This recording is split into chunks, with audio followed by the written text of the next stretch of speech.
Di Indonesia, bubur ayam menjadi salah satu makanan favorit untuk sarapan. Tapi pernahkah Anda bertanya dari mana para tukang bubur ayam ini berasal? Berjarak lebih dari 1 jam perjalanan dari ibu kota Jakarta, terdapat sebuah kampung yang 80% warganya berprofesi sebagai tukang bubur. Seperti apa? Berikut liputan Sisi Kota selengkapnya.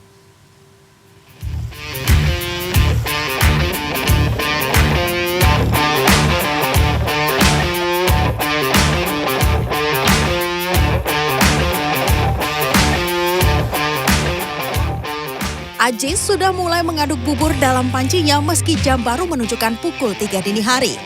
Sudah 27 tahun warga Kampung Buwe, Desa Sumberjaya, Tambun Selatan, Kabupaten Bekasi ini menekuni pekerjaan sebagai penjajah bubur ayam. Nah, seperti inilah kegiatan dari Pak Ajis, dari jam 3 subuh udah ngaduk-ngaduk bubur. Pak, boleh tahu nggak Pak rahasia yang bikin beda bubur warga Buwak dengan bubur-bubur yang ada lainnya? Ada. Apa tuh? Sepertinya terutama cakwe dulu ya. Cakwe terus ayam udah pasti ada. Terus lebihan yang ini. Yang bikin beda? Nggak ada. Ini ada. Apa itu namanya? Ini caipo. Namanya caipo? Iya. Bahannya dari? Dari lobak asin. Ajis bukan satu-satunya pedagang bubur di Kampung Buwe. Ia tinggal berdampingan dengan keluarganya yang juga merupakan tukang bubur ayam. Bahkan 80% penduduk Kampung Buwe berprofesi sebagai pedagang bubur ayam, termasuk anak dan menantu Ajis. Mayoritas pekerjaannya pedagang bubur, sekitar ada 80% lah. Ya dari udah turun-temurun dari awal, ya ibaratnya dari udah gimana ya, udah turun-temurun itu. Dari kakek, bapak sampai ke anaknya. Meski tampak hanya usaha kecil, tapi bubur ayam ini cukup menjanjikan. Beberapa pedagang bisa membeli rumah bahkan mobil. Warga bahkan menandai kampung mereka dengan tugu mirip Monas.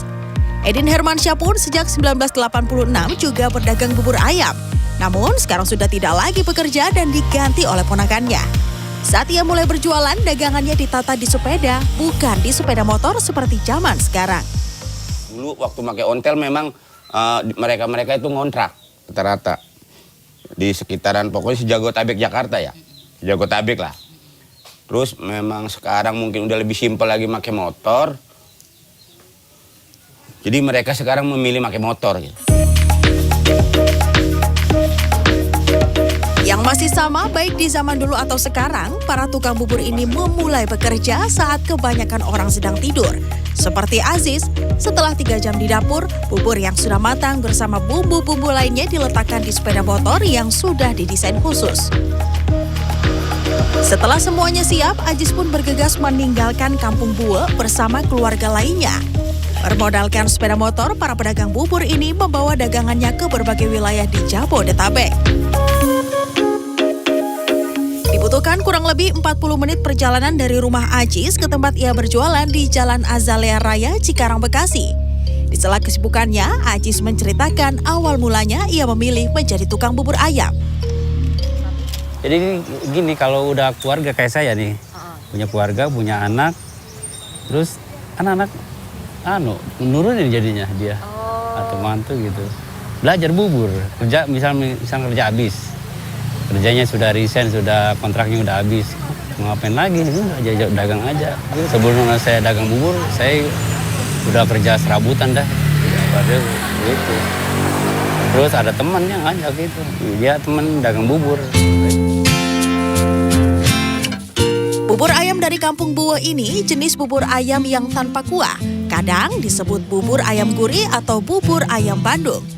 Para pelanggan Ajis pun suka dengan bubur Ajis yang sesuai dengan selera mereka. Udah berapa lama langganan sama Mbak Aziz? Udah lama ya, biasa kan di sekolah. Ya udah dari tahun berapa ya Mas? Udah lama sih. Iya. Buburnya enak, gurih, terus beda dari yang lain kayaknya. Soalnya sering langganan juga sini.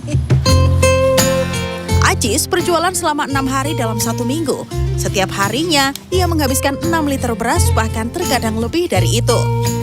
Saya sudah berada di sini selama kurang lebih 2 jam dan dari tadi saya lihat pelanggan Pak Aziz tidak henti-hentinya berdatangan karena memang menurut para pelanggan buburnya itu enak. Buat Anda yang penasaran seperti apa penampakan dari bubur motor, seperti inilah dia.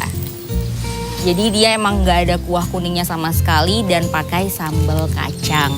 Dan dari tadi juga Pak Aziz sudah memberitahukan bahwa dalam seharinya dia bisa menghabiskan kurang lebih 6 liter beras dan juga penghasilannya itu bisa mencapai 1.500.000 dalam sehari. Menarik ya? Nah seperti inilah Sisi Kota episode kali ini. Gita Biningrum, Aryo Asmoro, Bekasi, Jawa Barat.